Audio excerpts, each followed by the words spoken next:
सद्गुरुदेव की जय। सतपुरुष परमात्मा तेरा रहस्य कोई नहीं जानता। सद्गुरुदेव अपनी साखी में बताते हैं, पानी ले ले साबुन ले ले, मलमल काया धोई, अंतर घट का दाग न छूटे, निर्मल कैसे होई। या घट भीतर बैल बंधे है, निर्मल खेती होई। सुखिया बैठे भजन करत है, दुखिया दिन भर रोई।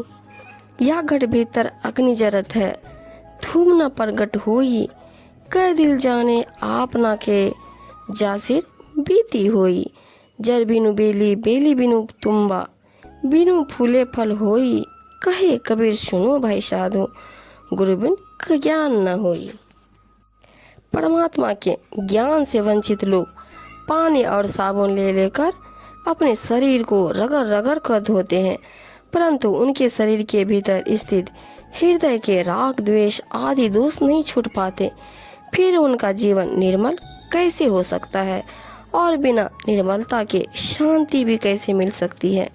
इस शरीर के अंतर्गत मानो मन इंद्रियों रूप बैल बंधे हैं, जिन्हें यथाविधि संयमित रखते हुए उनसे सत्कर्म एवं आत्म विकास रूपी खेती होती है। ऐसी खेती करने वाले साधक सुखपूर्वक बैठकर भजन करते हैं, लेकिन जो लोग ऐसा नहीं करते हुए दुखी रहते हुए प्रतिदिन रोते पछताते हैं। भजन साधना करने वाले साधक के शरीर के भीतर ज्ञान की अग्नि जलती है, जिससे धुआं नहीं प्रकट होता। इसका यथार्थ अनुभव उस साधक के हृदय को होता है, अथवा जो इससे होकर आया हो और पूर्णतः संतुष्ट हुआ हो। इस ज्ञानाग्नि में सब विषय विकार एवं ईर्ष्या प्रमाद आदि दोष जलकर खाक हो जाते हैं और अंतर्मन सर्वथा निर्मल हो जाता है, जिसे देखकर मोह उत्पन्न होता है। वह माया रूपी बैल बिना जड़ के होती है, यह बिना किसी बेल के शरीर रूपी लौकी है। इसमें बिना किसी फूल के सुख दुख रूपी फल होते हैं। सर्वोत्तम मोक्ष फल भी बिना किसी जड़, बिना किसी बेल तथा बिना किसी फूल के फलता है। कबीर साहब जी कहते हैं कि हे भाई संतो सुनो, सदगुरु के सदुपदेश प्राप्त किए बिना सत्य ज्ञान नहीं होता। मिथ्याभिमान के वश होकर तू बार बार क्या सोचता है।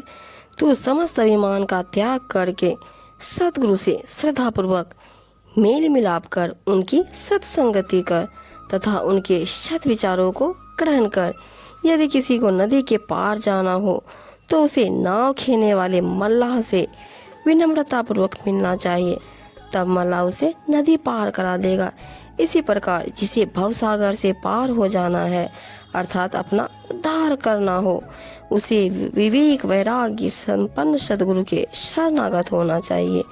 जब आश्रित साधक सदगुरु के सहारे भवसागर से पार हो जाता है, तब उससे इस संसार का जंजाल छूट जाता है। यदि किसी को अपने शरीर का आकार प्रकार अथवा मुखड़ा देखना हो तो उसे चाहिए कि वह दर्पण को अच्छी तरह रगड़कर साफ स्वच्छ कर ले, तभी दर्पण में चेहरा दिखेगा। परंतु यदि दर्पण में मैल लगा हो तो मुखड़ा कैसे दिख पाएगा। इसी प्रकार जिसे आत्मज्ञान एवं आत्म साक्षात्कार की सिद्धि पाना हो तो उसे अपना मन दर्पण मल विक्षेप एवं आवरण दोष से पूर्णतः मुक्त करके निर्मल बनना चाहिए। निर्मल मन से ही कल्याण की स्थिति बनती है।